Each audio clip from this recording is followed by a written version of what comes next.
Hello, welcome to our devotional time here at Temple Baptist Church in Poplar, Bluff.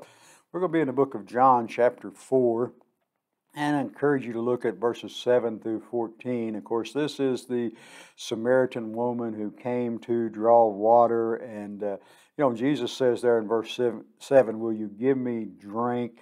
And the Samaritan woman says, "You are a Jew and I'm a Samaritan woman. How can you ask me for drink?" The Jews didn't associate with the Samaritans. And Jesus answered her, "If you knew the gift of God and who it is that asks you for drink, you would have asked him and he would have given you living water." And then she goes on to say, "You don't have anything to draw with." But Jesus is not talking about physical water. He's talking about spiritual water. In verse 14, "But whosoever drinks the water I give them will never thirst. Indeed, the water I give them will become in them a spring of water welling up to everlasting life." Of course, Jesus' promise here of the permanently quenching the spiritual thirst. And I think you can go back in several things in the Old Testament does that. It says in Isaiah chapter 12, we'll draw water from the well of salvation, and will neither hunger nor thirst. God's Spirit will be poured out like water on the thirsty land and streams on the dry ground in 44:3. Maybe the greatest one in Isaiah chapter 55 and verse 1 through 3. "Come unto me, come unto you all who thirst, come to the water that you may live." When Jesus offered the Samaritan woman this living water, he was declaring that God's promises are everlasting and content with all who come to him, not just thirsty Israel, all who come to him. "But whosoever drinketh the water I give them will never thirst. Indeed, the water I give them will become in them a spring of water welling up into everlasting life." They say that the deepest lake is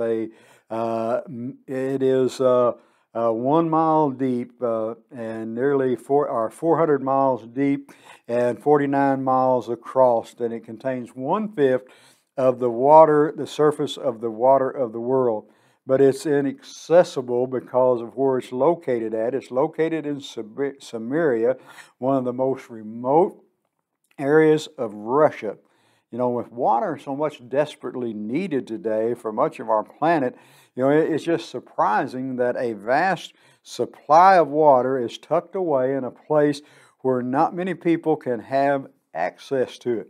Well, this lake may be remote, but there is an endless source of living water available to those who need it most. And I'm talking about spiritual, not physical. I'm talking about spiritual. When at the well of Samaria, Jesus encouraged this woman to, she's at the edge of deep spiritual thirst, and the solution to her need was Jesus himself. When he asked for water, she thought he was wanting a drink from the well.